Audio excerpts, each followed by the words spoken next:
and welcome to the LFC transfer.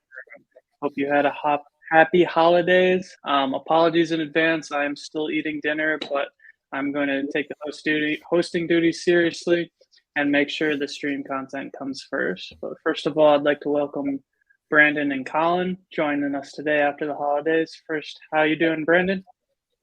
I'm doing pretty good. It's not my usual Friday this week. It's like my Sunday, so I got to go back to work tomorrow. So this is a little bit different in energy you're gonna get from me tonight. Okay. And Colin, how you doing? You satisfied after the holidays? Yeah, work is, going back to work after the holidays is like the worst, but happy to be here with another Liverpool win and to be here with friends and talk about all that January has to offer. I 100% agree with all the sentiments. Yeah, so I'm going to start off with, were you both able to watch the games over the holiday periods? What did you think? Starting, we had that Arsenal game first, and then we just wrapped up with the big win over Newcastle. So what did y'all think of the game? Start with you, Brandon. Were you able to see all the games, and what did you think of each of them?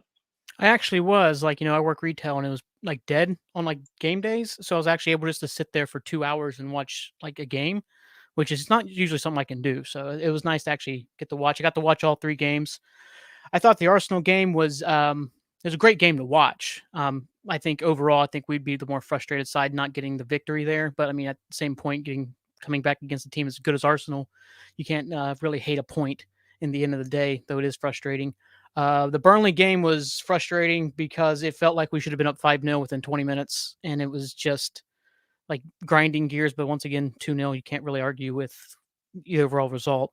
And Newcastle, same thing, lots of frustration. But I'm glad that the midfield has came along the way it have, because like I've just been listening to a couple other shows, and just how rare it is for a team to completely rebuild the midfield over a summer and still be contending for a championship the next season, which is what we are right now. We're in the middle of a title hunt. It's just it's gives you more confidence that we came through this kind of period with at least 2 out of 3 wins and playing against one of the top teams as well. Yeah, 100%. Colin, how about you? Were you able to catch the games, and what'd you think? Yeah, I caught all of them. Like Brand said, that the game against Arsenal was like one of the most enjoyable games of football to watch that I've seen in a long time. It was just, it was basketball for a little while. It was up and down and back and forth, and it was like, this is great. I'm not sure how it's going to end, but it's great fun to be in it.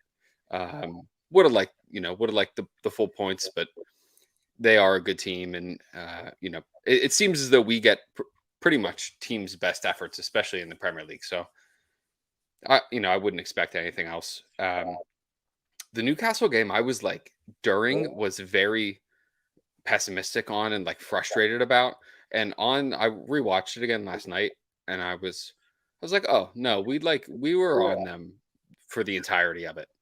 I was just kind of freaking out because we're not like 2 or 3 up immediately, and they've been so bad recently. I just thought we really should have punished them when we got the chance. But good games all around. You, Drew? Yeah, I was driving to Wyoming during the Arsenal Liverpool game, and do not do this at home, people. But I had like the game on my phone while I was driving, and it was like in and out of service. So I think like I got like stuck on the image of Odegaard's handball, and I was just like, oh my god, it's gonna be given. And then when the stream caught up, I was like, what happened? But then I missed the Burnley game because I was working, but I caught the Newcastle game. And yeah, that similar to you, Colin, I was very nervous. Like I was like, is this going to be one of those games where we're absolutely dominating and Newcastle just pipped something out of it? And they almost did, but I think I'll lead this into the next question. But just the bench that we had, the options of bringing on Jota and Gakpo, I wasn't sure at the time because I was like, Nunez is like killing it. Diaz is killing it in terms of like creating chances and just so much excitement. And I was like, Jota and Gakpo are definitely a different flow. but they got on and got the job done. So I think that speaks to a huge, a huge credit to our bench and our ability to mix things up. But that being said, how nervous are you guys about losing Salah in the January once the games in future January? Start with you, Colin. I think I've been like lying to myself about how I'm like, no, I'm not nervous. Like we're gonna be fine. Everything's gonna be fine. But I'm not sure if I'm not sure how much I really believe that, and how much I think I'm pretty worried. Um, just having someone who is consistently that dangerous, even when they're not at their best and not maybe having their best game, who still we routinely talk about it here on the channel. Sal had a terrible game and turned up with a goal and an assist, and you're like, oh, oops. So I think probably more nervous than I would like to admit. Yeah, I'm the same. Brandon, how about you? I was going to try and jump in there for you, Drew. I saw you had like a huge mouthful.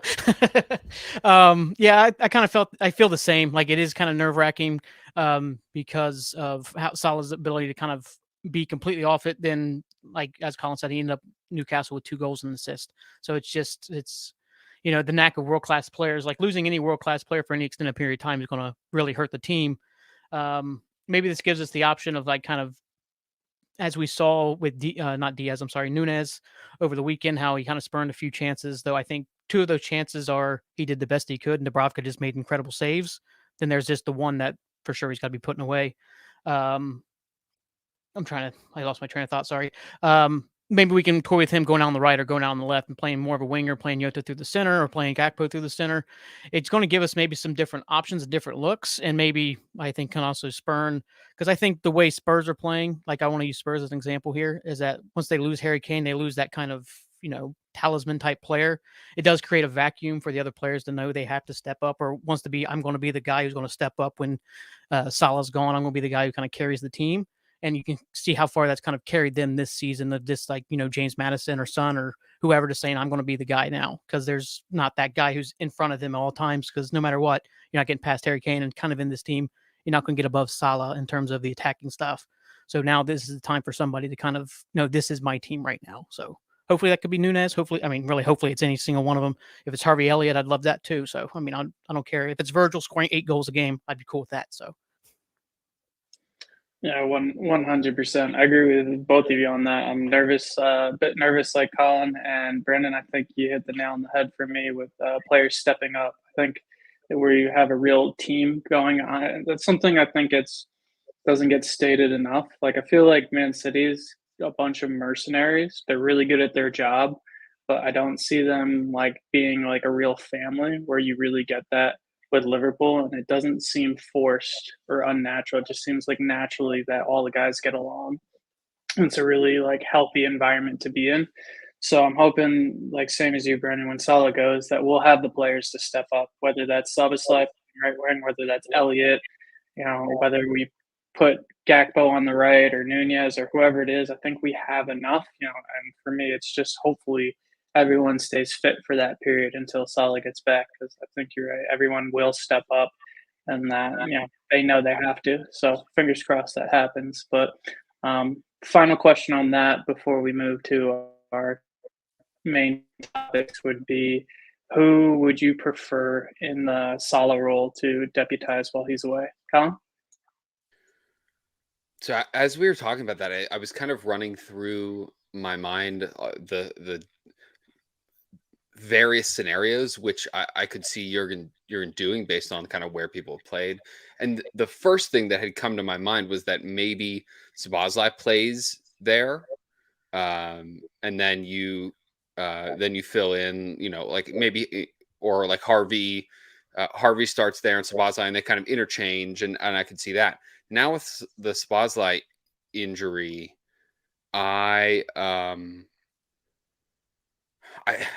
could almost see it being like Gakpo plays an 8,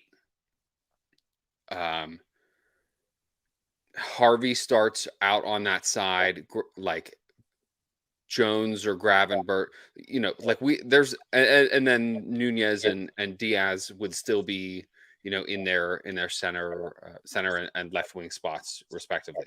So like there's a lot of all of a sudden combinations between, losing Salah and Endo to their international tournaments, and then now also losing Szoboszlai to an injury, which looks like it probably will cost him, I would think, at least at minimum 2 weeks, a best case scenario. All of a sudden it's like, oh, okay, well, anybody else who was maybe going to be played, everybody's going to get played at the same time now. Like you're all starting and it's all just going to be very like the front five, the eights and the front three are just going to be very interchanging, very free flowing. I wonder if we don't see something like that.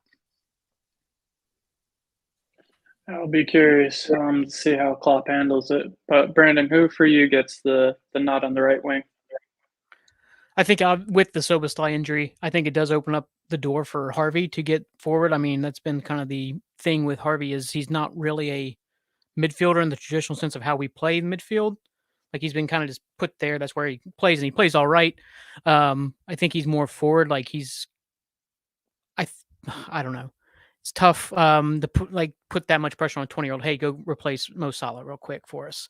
Nunez will probably get a lot of games out there. I think that's where they'll probably go is Nunez, play Yakpo or Yota through the center, get Nunez out on the wing where he can kind of wreak havoc, open up a different like scoring opportunities. He had his 2 goals against Newcastle way back, coming kind of off the right. So I mean, he has definitely the ability. I think we've all talked about that at nonstop about how we see the ability in Darwin to do world-class things, just finding that consistent level. And I think maybe this could be something to find a different consistent level out of him or to bring a different part of his game that we need from him right now. So I think Darwin would be kind of the choice at the moment, especially with our attacking options, having 4 deep, even without Salah, that it does give us that little luxury of trying it.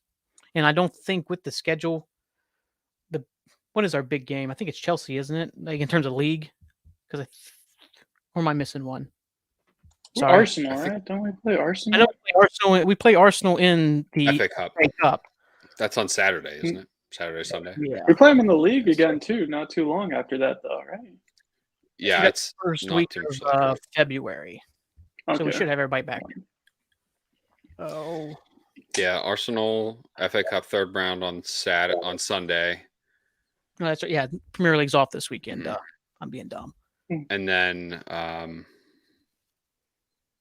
then Bournemouth. Oh wait, I missed one. Yeah, no, Fulham in the Carabao Cup first leg on the 10th. Bournemouth, Chelsea on the 31st. Yeah, and then the second leg of the Carabao Cup, and then Chelsea on the 31st, and Arsenal on February 4th. So those games are back to back. So interesting month ahead of us, I think. Yeah, I saw Paul right here that we didn't lose a game the last time Salah went away to AFCON. And if I'm remembering correctly, was that when we did play Arsenal in the 2 rounds of the Carabao Cup when Jota came up big? Jota and Minamino? Yeah. Yeah. Like Salah and Mane leaving. I think I remember Jota playing a lot on the right when he went away. And that was something that was based on, I mean, I love Jota off the bench. I think it is his best position is like a 65th minute substitution off the bench. I think he's an absolute terror for teams. But, with between the injury situation and the missing players, I could probably see him taking that starting position on the wing. That would make sense. Yeah. He's got good work rate. He'll be able to track back defensively.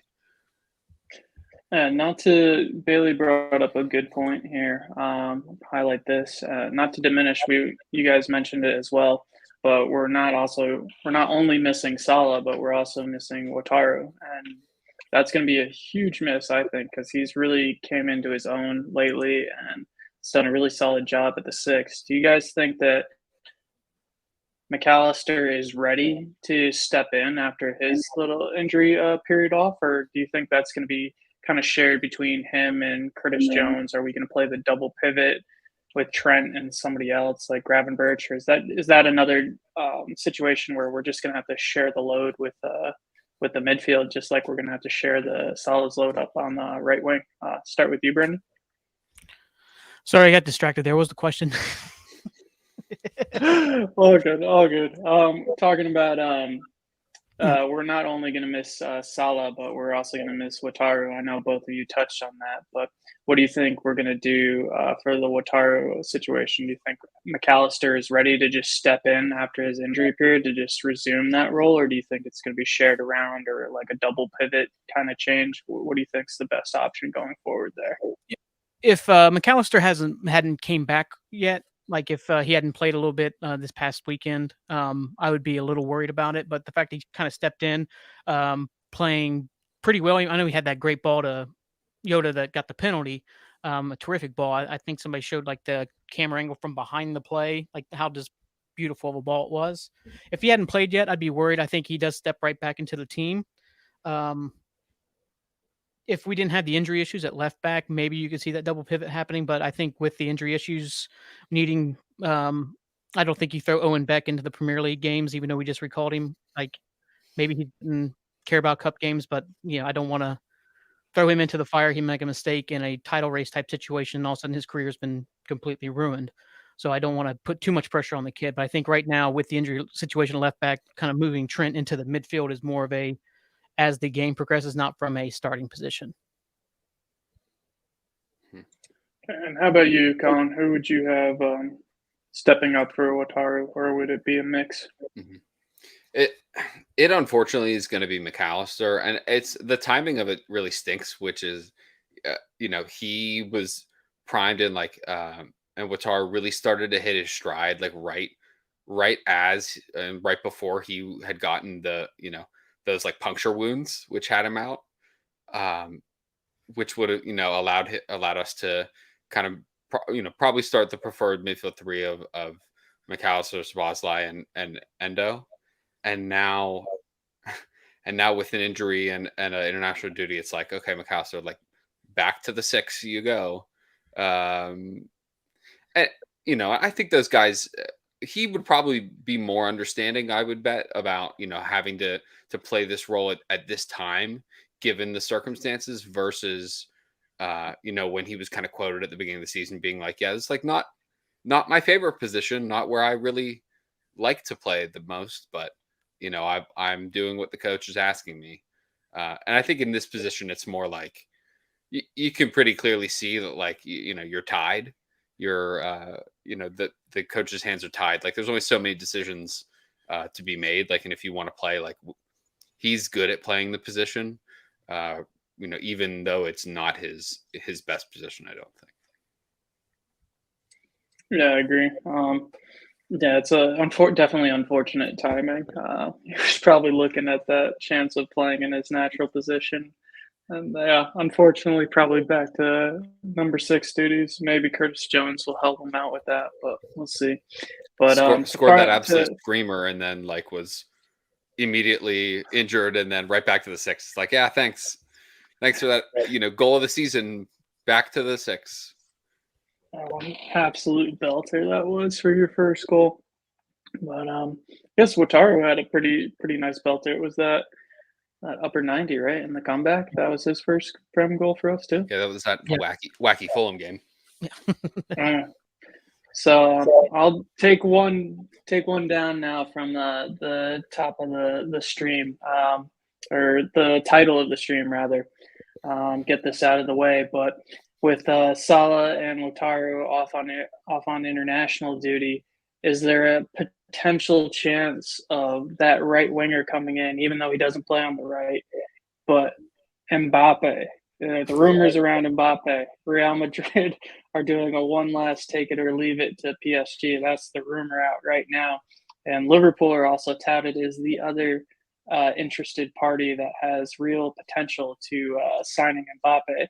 That to me sounds like a bunch of BS, but Could we potentially see Mbappe in the January transfer window to deputize for Salah while he's away? Let's get this clickbait out of the way. Brandon. No, no. Just I don't see it happening. Even if we want him, I just don't see it happening. I think he wants Madrid or the highest pay package, which is not what Liverpool is about. It's like we're not going to go give him 500,000 a week. That's just not our style. So I mean, just no. I don't think he's got the work rate anymore. Like as much as you want to say, well, Klopp will put it into him. How many years has he been not putting in the effort at PSG? Can you bring it back out of him? Because as somebody who works on his habits daily, like the bad habits are the hardest ones to break. Like so it's a tough thing to get that kind of bad habits out of his system. And I think this is like probably the 5th or 6th time I've heard this is the last chance that Real Madrid is giving PSG. So, so at the end of the day, in the summer, he's going to Madrid. Like he'll just go for free. So, Colin, you similar boat? I would like to put this out there, and I would like one of you guys to hold me to this. If Kylian Mbappe comes to Liverpool, I will get a Kylian Mbappe jersey tattoo. I will get one. I will be held to it. I'm not adverse to tattoos. I have many, but I don't have a Liverpool one yet, and I will start with that one if it happens. Would you get like your entire back as like the jersey? Like would it just be like a full on like jersey on your back? Like wow, I didn't consider that. No, that would be purely for financial reasons. No, for the memes, maybe. No, no, it's not. This is not happening. This is like it would be. Like I'm having a hard time coming up with a good like analogy of how ludicrous it would be if this happens. Like landing on the moon sorts of improbability. Like ridiculous amounts of effort, money, and commitment, like from so many different sides that like just will not, are not going to, come to a compromise. Like this is probably the most, outside of Lionel Messi, the most famous, footballer, definitely the most famous footballer under 30. His demands are that high, and frankly, I think that they're founded. Given the commercial and financial gains for whomever is signing him. This is not happening. Would I like it? Sure. I mean, it's not my money. But there's just not a chance in hell that ever happens. Yeah, it's just funny just to see these rumors come up again and again and again. That's a more interesting question to me, is like why do they continue to crop up, like from like not the least reliable journalists ever, but like not the most reliable journal. These are people who like apparently have some sorts of connections, and someone in the know is telling them apparently. Why have these continued, other than people just like to use Liverpool's name for like as a bargaining chip in negotiations? It happens constantly, but other than that, like I don't actually understand. Yeah, it doesn't even make sense on that level with Mbappe just having to wait for the free, or he could go on a free transfer right now, since it's like it'd be the January outside of the league. Is that a rule that applies for Ligue 1 as well? Because I know Premier League club you could agree a free transfer for the following window if your contract's running to end with that year, right? That's a UEFA rule, isn't it? That's a like clubs in like UEFA sanctioned leagues. So I think so. What's the age limit on that? I think you have to be a certain age before you can do like the whole Botman transfer or Bosman transfer, like pre-agreement. Yeah, like sure. I can't remember if there's an age limit because he's 25. I think it's 24, but it might be 26. I don't know. So I mean, he might not be old enough to be allowed to do that. I don't know. But yeah, like I think the whole reason it just stays is because I think Man City obviously has their hands kind of tied financially in terms of all the charges and then everything else that they can't be really used Bayern Munich will never go for a player like Mbappe. Italy's kind of everybody's cash strapped in Italy right now. So really, it's like kind of Madrid or Liverpool are only teams that seem to have any ability to kind of make a deal happen, but we're just not that team that goes and spends that money. So I think that's the reason why we keep getting cropped up. And also, it's just one of the teams trying to pit each other against us, so maybe PSG leaking our, and it's like, well, maybe Liverpool's interested in him, trying to get Madrid to come in with an actual offer. So I don't know. It's all 3D chess. Oh, sorry, Brandon. I said it's all 3D chess. Okay. And I'll tackle 2 and 1 with this next question. Jumping from one ridiculous rumor to the next. Jones being touted up by the Gunners as a potential transfer for January window. I think it's pretty ridiculous. Liverpool lad through and through. In the middle of a title contending season, I don't know how, even if Curtis would want to go to Arsenal, I don't see how Liverpool would sanction that move. But I'll ask you guys, do you think there's any grain of truth / would he be tempted by that offer? Would we let him go? And yeah, let's just go with that. That's enough to answer for now. But do you think he'd be tempted by the move? Is there any grain of truth? And would we let him go even if he wanted to? No, and no. I mean, I don't know. I guess maybe if they were offering him enough. I was just looking up his contract, which he just signed a new contract. Wasn't that last year or 2022? So I guess a year and a half ago, 2022, he just signed a new contract. So that it runs until the end of 2027 or runs to 2027. The only thing I could possibly imagine is that this is like some agent, like his agent, who's like, maybe we could convince Liverpool to, with your increased role at the club, like give you some more money. It says he's on £15,000 a week. So, I mean, like that's pretty low for his contribution, I would say. Yeah,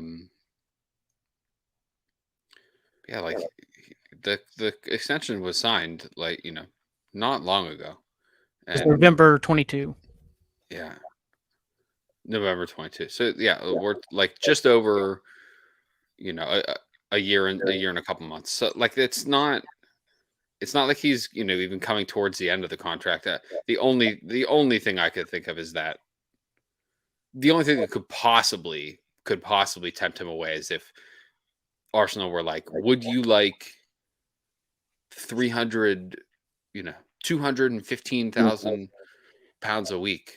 And he's like, that might be nice. But other than that, like I can't imagine it in any sense. Yeah. Yeah, I agree. Sorry. Go ahead, Drew. Sorry, Brandon. I appreciate you jumping in again. But I agree as well. And yeah, to me that just sounds like that's really bad representation from Curtis Jones's agent. Like, you 2027 to extend that contract to that long on that wage. That's not smart business. And judging from Curtis Jones, loyalty to Liverpool, his childhood roots there, you think that he would be open to just asking the club, or he wouldn't be afraid of just asking them for a raise at the very least. It sounds like the agent trying to cover his butt for some reason, but that would be an interesting scenario if Arsenal dropped 150K contract on the table. But Brendan, what do you feel about the situation? Yeah, pretty much on the same way you guys are. Just like the only way this would ever happen is if Arsenal do offer some outrageous contract for him. And definitely agree with that, because it wasn't like he was still a youngster who only had like 4 or 5 games when he signed that long-term deal. Like that's, I think, coming off the year of his most games he's played at Liverpool, like 34 games that year. So he probably should have got a much better deal at the time, which who knows how many bonuses are attached to that. Because I know we are a bonus kind of everything is kind of hidden away in bonuses. Excuse me. Yeah, I don't see it happening. It could be not even just his agent. It could be even family members, because I know that's happened in the past, of just like people around him saying, "Oh yeah," or trying to get him more money because leeches everywhere. I don't know. Like I just don't see it happening. It's just kind of, especially if it's supposed to be happening this window. I mean, what world does that person who put that rumor out there live in? Like, what world were we giving one of our most key midfielders to a title rival in the middle of the season? Like, there's way too much just that makes no sense for this to have any legs whatsoever. Like, I expect to have a better contract for Jones probably by the summer with like a better, more increased wage, and go from there. And Finch, I know we talked about it in the group chat today of future vice captain, and once Trent takes over the armband, it's like, yeah, Curtis would be perfect for that. Yeah, it's definitely an interesting situation. Let's see. As Paul Lindo said, like, how are you feeling playing in the majority of the games while Gravenberch is on 150K as well? But yeah, I think the more Curtis plays, and the more he shows what he can do on the pitch and how he can contribute, that just Liverpool has historically given extended contracts to the likes of like Henderson, Milner, Ox, Naby Keita, etc., or on that elk, almost on loyalty. So you think that offering an extended pay raise to a player who actually contributes consistently, at least for this term, wouldn't be out of the realms of possibility. But excuse me. Anyway, the one thing I wanted to address, building off that topic, is with the January transfer window now open, do you see us reinforcing the midfield? Possibly the number 6 with Wataru on international duty, relieving the kind of burden of McAllister or Jones filling in for number 6. Do you think that's a real possibility, or the Inacio rumors are flying around as well? Who do you guys think is most realistic for us to bring in at what position? Start with you, Colin. The more we have like approached this transfer window, the more I am thinking that we are not doing any business. I just don't know. I just really don't know that there is anybody who really kind of fits the specific needs that we have and fits like fits the needs that we have versus like the amount of money that we would ideally like to spend versus like the experience that we would want. I can't see at this point, after all they've said about Stefan Bajcetic, and the form that Wataru Endo has been in to get another defensive midfielder. I guess maybe the one thing that might change that is if maybe they know something about Steph's kind of injury that is going to be more long term than it already has been. It's already been like a year, but if it's going to be another year, I know these kind of like growth injuries have kind of affected some players for a really long time. Emil Smith Rowe, I think, was out for like 18 months with a similar type of injury, I think. So if they're not convinced that he's coming back within the next 6 to 8 months, then maybe I could see us going to get someone. But I don't. Other than that, those kind of extenuating circumstances, I don't think we're dipping into a midfielder at all.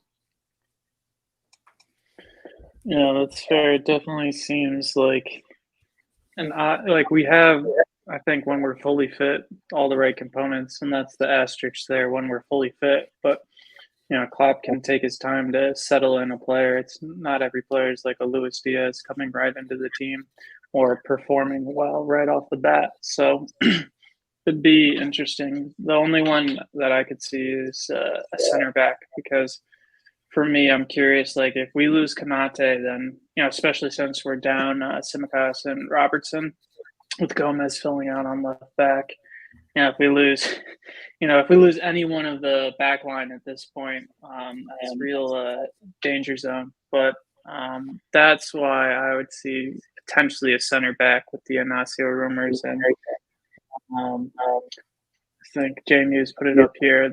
The Itaku Itakuro Itakura, the Japanese center back from Romano. Apologies for the butchering of the pronunciation. I am American, but Brendan, what do you think? Do you think there's any possibility of us bringing in a midfielder or a center back in this window? I don't see a midfielder. I don't think there's real need to, especially with Wataru, the way he's been playing. Even though he's gone for right now, we have the depth to kind of do it. Unless there's like it turns out that Soboslai is out for an extended period of time, like maybe not back till April or May or something like that. Where if there's a devastating injury or something like that, maybe we go into it. Really, the need is at center back. That's where we need, because as you were saying, one guy goes down, all of a sudden we are unbelievably thin at the back. And we're relying on Konate, who's got a muscle injury in him every so often, and then Gomez finds ways to get hurt as well. So I would not want to go into the rest of the season with just these center backs, even though I love all of them. I think they're great players. It's just history tells us that one of them's going to have to go down. I don't think we're getting anybody, though. I think, especially with the Owen Beck recall, I just don't see it happening. As much as I want Ignacio, as much as I want Nkape, I think would be great. Also, Nkape is not going anywhere. I think the entire Bundesliga would burn down if the one team that can take down Bayern Munich this year sells one of their, even though he's not a nailed on starter, still selling a useful player in the middle of a title race. I don't think that's going to happen anytime soon. I would like those players. I just don't see it happening. The center backs definitely need. I don't think there's any real need to go into the midfield battle right now. But yes, it's all about center backs is what we need. Yeah, I agree. And yeah, it's interesting because it seems like we don't make those rush signings in January unless there is an injury crisis. I'm thinking of the Kabak and Ben Davies window. And usually when we do push forward those signings, it is like a Diaz where Tottenham was about to get him and they kind of forced our hand there. So I'm wondering if that could be the Inacio case where if somebody else comes in, Liverpool pounce and say, no, this is our guy. We were planning to buy him this summer, so we're just going to get him now. Because other than that, I think I tend to lean towards Colin on this one where it's like we probably won't buy anyone. That just kind of seems the way that FSG operates, and maybe that's Klopp too. Maybe he doesn't want to mess with the flow of the team and believes that everyone there is all he needs to work with. So we'll see. But just pull this one up real quick. I wonder if that's short for German Cahill, but Jur Cahill. We were talking about this the other week on the stream about seeing a Thiago resurgence in the second half of the season. So let's see if that happens. But just bringing this up real quick from Paul window.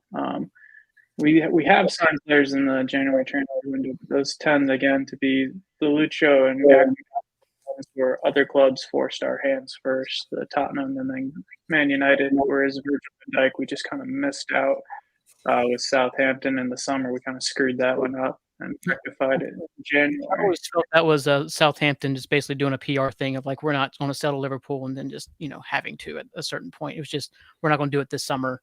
We can do it in the winter. I think that was always this kind of a plan from Southampton was we're not doing it this summer just because at that point we had rated them at so many times over. Yeah, that list can go on and on for the Southampton purchases there. That's a funny one. But Anthony Robinson, was it that Fulham left back? I heard that was just a rumor and that wasn't happening. But either of you two want to jump in on that for thoughts? Do you think we go for a left back at this point, or Anthony Robinson? Could see him. Seen a lot of him. I really like him. I think he would be really, really great in a Klopp system. I would be happy to have him, but that would guarantee that one of the other two are getting moved on. He is very much. I think Anthony Robinson very much is in the Andy Robertson vein, like athletic, good at defending, can put a ball in, you know, happy to do lots and lots of legwork up and down the field.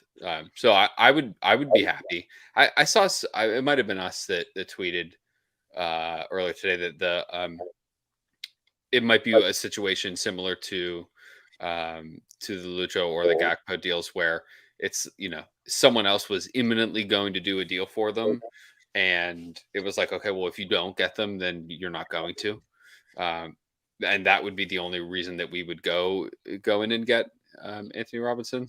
I can see that happening. You know, the both of them are out injured currently. I think that puts, you know, that really puts the pressure on both of those guys to perform, and whichever one isn't, then is unfortunately, you know, like out the door. But yeah, I wouldn't be upset about it. I don't necessarily think it's happening, but figures change fast. This month is very rapid in terms of business. It all happens super quick. So we'll see, I guess. And I want to transition to this. Trilla TV just posted 2 good questions. I'll bring them up in a sec. But first, I want to thank everyone for joining in on the LFC transfer room stream. I don't do this enough, and Charlie always gives me a bollocking afterwards. But please like and subscribe if you enjoy the content. We're really close to 10K, but we really appreciate all you watching this. It makes it so much more fun for us here. And you've been contributing great on the stream tonight. So I just wanted to give you all a shout out in the chat. Really appreciate it. And moving to Trilla TV Live's questions. These 2 are really great, and this will transition to the last part in the title of Liverpool FC top of the league. Love to see it. But if we lose the league at this stage and we don't buy anyone in January, will we blame FSG? And he says the January window is there for a reason. Do you guys think we need to buy? I know we've addressed this slightly, Brandon. You said center back, but do you think if we end up losing the league at the end of the season, are we going to look back at the January transfer window and say that was a huge opportunity missed if we didn't buy anyone? Or are we at the stage where we should win the league with who we have in our team? That's tough. Definitely if we don't win the league and we don't sign anybody this winter, unless it could be one of those where we see where Man City on the second half of the season decides they're just not going to lose a game for 6 months, and it's very frustrating because I always love to listen to the old footballers talk about how that was never a thing. It was always like you didn't get too worried about dropping a point down the stretch because other teams are going to drop points. But now it's just like Man City doesn't drop points after January 1st, it feels like. So it gets, that can be frustrating. If it goes that way, I wouldn't be that mad at FSG because this team was not supposed to compete this year for a title. So we're kind of ahead of schedule. It'll still be frustrating. I'm not going to sit there and say I'll be happy with third place at this point. I'd still be disappointed, but I'm not going to go all out against FSG on this one. They did do the whole rebuild, though they waited a little bit too long to do it. I mean, that's frustrating. But when I'm going to say, maybe, I don't know if this is controversial or not, I don't have that many problems with FSG. Obviously, there's more of the issues with them trying to trademark the Liverbird and all that stupid stuff they'll try and do. But when I look around the league and see how poorly ran, say, the team right across Stanley Park is in Everton, I can't be that upset with how they run business. So I can't be that mad with how they do things. I'd still be disappointed, but if we don't win the league this season, we are ahead of schedule. And I don't know. I'm kind of rambling here. I guess it depends. If it's something where we go get Ignacio in the summer and then he just steps right into the team and we go win the title like we did a couple years ago where we won by 20 points, I'm like, why didn't we just spend the money for him in the winter then? So I guess there's too many variables for my anger. I guess I'm kind of all over the place with my anger. So. Good, Brandon. Colin? Yeah. Brandon said it. It depends. It depends on how. If we were to come in second or we were to come in third, it depends on how. If we drop off a cliff and it's could use some reinforcements here. Could have used some, a midfielder. Could he, and we really it really takes a nosedive. Then yeah, I think that I think that would probably warrant that. But if City don't lose a game the rest of the year, and just 3 points from here on out, which they seem to do every year, uh, you know, perks to absolutely just cheating your way to everything. But if you just if they do the thing where they just win every game in front of them, and we seem to take like a real dive and it just don't have the legs to keep up, then I think that there is, like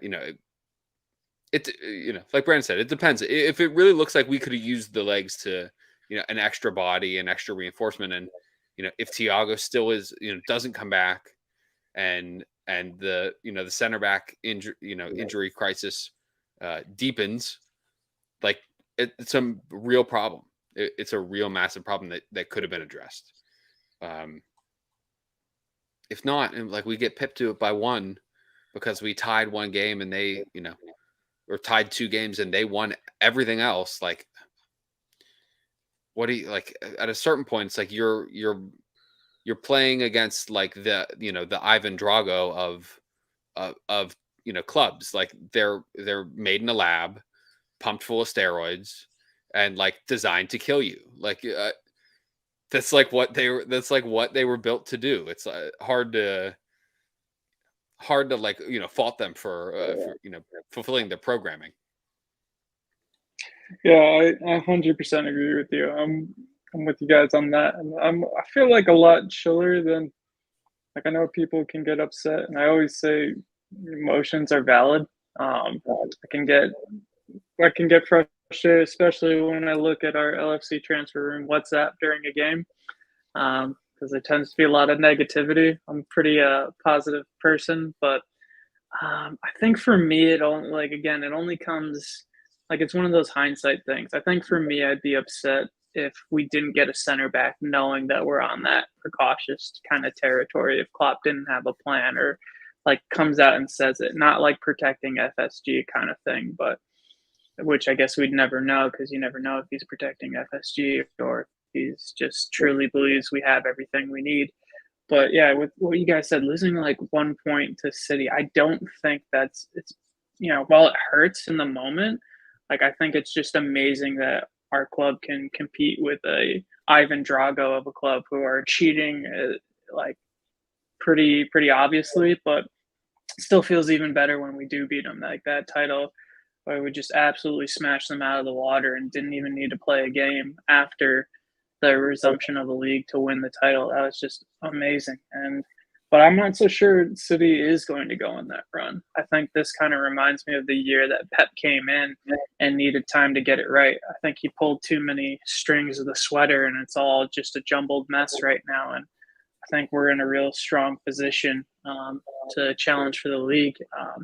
Fingers crossed we don't get any center back injuries or have that kind of injury crisis. And other than that, I think we have a strong chance. But yeah, we'll see. But moving. That's a good one. Other teams have tons of injuries. If we have the money, now is the time to use it. Again, like for me, I think Brendan and I were saying earlier, center back is the one position I'd look at, because I do think it'd be many cooks in the kitchen if we added another 1 or 2 in the midfield. I think we have a lot of options there, especially we'll see if Bajcetic and Thiago comes up. But kind of moving forward from this to hear you guys, who do you, with the 2 games that we have before the little winter break that we have, who's your lineup for Arsenal and Fulham? How do you approach each of those games? I'll start with you, Brandon. I think you go all out against Arsenal. Maybe to send a message. Like, I'm trying to think that game's this weekend. I'm just trying to think of everybody available. The 6 is the big question mark, because do you put McAllister in the FA Cup, or do you try to save him for the league games? Man, I think you got to play him. Got to get him going. I think Jay Muse is right there. Owen Beck, you probably do see at some point playing left back, gives Joe a chance to go out right. Maybe does allow Trent to go straight into the midfield for the start of the game. Maybe try something in the cup, because I know we joke about we're going to win the quad again this year. I don't care if we win the quad at all. It's like, try some stuff out here against Arsenal, see if it works out. Fulham, I'm more worried about, not worried about, more kind of focused in on, just because we're that close. And there's no reason why we don't lift the Carabao Cup this year, because there's nobody in that competition left that should be beating us. Even if we play not so much second teamers, but when we can really rotate the squad for those games, I still think we get by through Fulham over 2 legs. I'm trying to think of the whole team overall. It's got to be Nunez out wide, right? Then play Yakpo through the center, Yota off the left, Diaz coming off the bench, or flip-flop Diaz and Yota. Midfield of McAllister, Jones, and Harvey. Yeah. And I say Kwanzaa, Virgil, Gomez, Trent, and Gomez. And then say Owen Beck in the second half. I just pulled that all in my ass. Sorry. All good, Brandon. Colin, where do you see the priorities in these next 2 games? Do you think it's just go all out, seeing as we have a little break afterwards, and just throw the best team possible for both of them, or would you play a lesser lineup for either of those? I think it's in those competitions as well. You get towards the kind of business end of the season here, and it's if you want to progress, it's a little difficult to kind of play chicken with other managers and how strong they're going to make their lineups. Like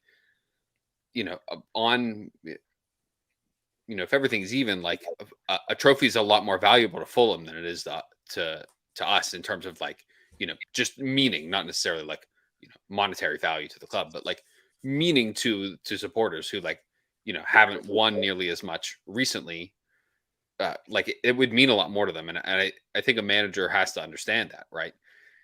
So like I would not expect anything other than Fulham's absolute top lineup for that game. So I don't think that you can go out and try to match that with we'll play the B minus guys and like see how it goes the first leg. Like I think if you take the competition seriously, you got to play the best available lineup given people's usage, given people's minutes on their legs, especially like you mentioned with a little break after as well. Not to grind them into the ground, but if you want to progress, you want to win, that's what it needs to be. Lineup wise, yeah, I mean, lineup wise, I think it's probably more likely at this point to like what round is that? FA Cup is just 3rd round, right? Just like the first round where the Premier League teams enter. If anything, if anything, we're going to rotate for that game. I think, there's still a lot longer to go in that competition than, we're already in the semifinal of the other. I could see Arsenal. I would almost nail on Kwanzaa to start. Unfortunately, not really much else to do other than Gomez, Van Dijk, and Trent at this point. Or I mean, I guess Owen Beck maybe could play left back. Gomez could play right back, and you could do Kwanzaa, Gomez, Van Dijk, and Owen Beck. Yeah, I mean, midfield more like Harvey's going to start against Arsenal. I think you could probably nail that on. Depends maybe if there's going to be a formation change. Could almost see 4-4-2 maybe with maybe like Harvey playing the widest on the right, and Lucho playing widest on the left, Curtis and Gravenberch, as a 2, and then Jota and Nunez as the top 2. Like that'd be fun. But yeah, I think that game will against Arsenal we'll see more rotation than we will see against Fulham. I think Fulham's going to be like a pretty straight, your strongest lineup that you can probably put out. No, I agree with you there, Colin. I think especially was it Fulham beating Arsenal the other day. So they can show up, and Yep.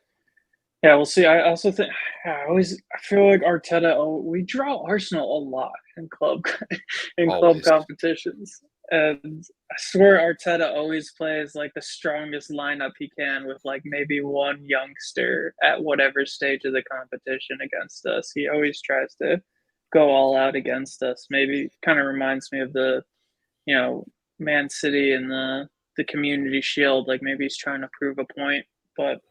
Yeah, I think that'd be the one we rotate for. Sorry, Colin, go. The 1 year he the youngster he put out was Gabriel Martinelli, who was like running rampant against it. I can't remember.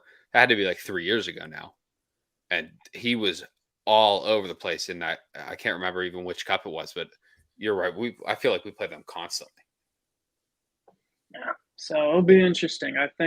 I honestly think we'll get knocked out of the FA Cup just because I think Klopp's going to give a lot of youngsters a chance and say it's the third round of the FA Cup. Like, why would I play my full squad with like the semifinal on the line? He's like, traditionally you're supposed to play youngsters in the early rounds, or that's how a lot of the big clubs did it. But I don't see Arsenal doing that, and I see Klopp making more changes than Arteta. So I think that might knock us out, but we'll see. And I do think we go full strength against Fulham. I agree with Brandon. That's like we're there. We need to win. There's absolutely no reason we shouldn't win that competition at this stage. But to finally wrap up, I'll finish with Paul Lindo's question from the comments. Put it up to you guys. FA Cup plus League Cup or Europa League? Which would you take if you can't have it all? So, give you. Yeah, for me, I think we'll win the Prem, the Europa League, and the League Cup. But if we could only choose two, is it obvious Europa League and Premier League? Or where do you guys go with that? Start with you, Brandon. I go with Europa League just to get Klopp get the lot, where that'll be officially he's won every competition we've been in, so I'll take the Europa League over the other two, though. I mean, I would like a treble and all that. That'd be great. Get a domestic treble, but just to get the Klopp the lot, give me the Europa League. Okay, I'm going to make this a little bit harder before I switch it to Colin. Sorry, Colin. Damn. You can only choose one of Premier League or Europa League. And the cup, one of the cups. Sorry. Oh, that's much harder. So my answer was going to be I want the Europa League because I want a really good reason to fly to Dublin and see our good friend Steven. And if we get to the final, I'm doing it. I've never been to Ireland. I've never seen Liverpool play a true competitive match. I saw them play in Michigan against United 4 years ago. But great game to see. Oh my goodness, Shaqiri, our little power cube with a bike. It was like 5 rows in front of me. It was unbelievable.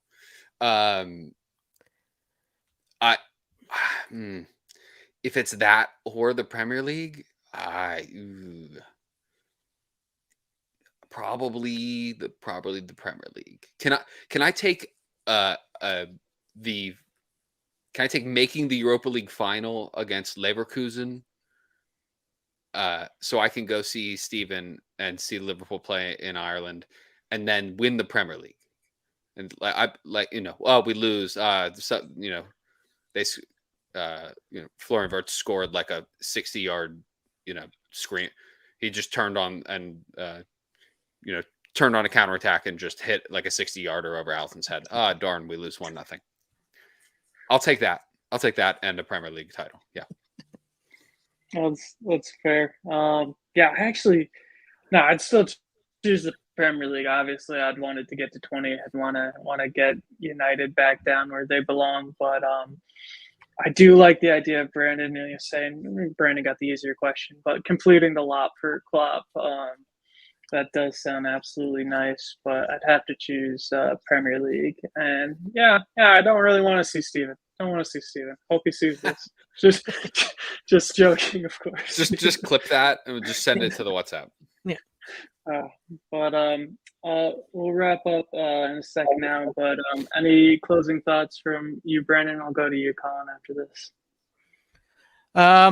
Nothing really. Obviously, just keep grinding. It's that time of year. Like, not just Liverpool, but I know Colin kind of talked about it last time with the holidays and all that fun stuff. It is a tough time of year, cold. I know I have seasonal issues with my own mental health. So, if you're having troubles out there, make sure you're reaching out to anybody. And then obviously keep red, never walk alone, man. Love it. Colin? Speaking of Red, Jay was asking about it. This is my original pressing Red album. It's a pretty good one. I found it at a record shop in Charleston when I got engaged in the fall, and I was like, "Oh, you're coming home with me." It's I thought based on the condition of the outer, it was going to be like a little pretty worn. Thought it was going to be could be rough, It's like untouched. So yeah, this is the pride and joy. It's never leaving the room. And if there, God forbid, would ever be a fire, this is coming with. All right. It looks like Brandon's searching around for something. Is that right, Brandon? You trying to grab something? Yeah, since he brought up his pride and joy of a record, I have a Sticky Fingers from the Rolling Stones that has the actual zipper on the sleeve still. Wow. Yeah, I got causing a mess here, and it works. You get to see Mick Jagger's floppy. You know what? When you unzip it, it's great. Nice. Yeah, and it sounds great. I know there's a lot of those that got an impression on because of the zipper. Oh, right. Impression on the record. That's why they stopped doing it. Yeah, but I found it for like $5. It's not good. Done deal. Yeah, I'm like, yeah, give me that right now. I will take it. All right. I do not have any records to compete with you at the moment. All my record stash is back in Connecticut, where I am from. I'm in California now. Unfortunately, have to rectify that at some point. But again, just to wrap up, we appreciate everyone who chimed in today, everyone who joined the stream, watched the stream, contributed in the comments. Again, we really appreciate y'all joining us on the show every Tuesday. I know I speak for all of us when I say that this is a really great night for us all to be together with friends, Liverpool supporters, and we're happy that you join us each Tuesday night. So wishing you all a happy new year and have a blessed year ahead, and hopefully Liverpool as well, where we're celebrating with each other come end of the season with a few trophies in the bag. So, all right, now everyone have a good rest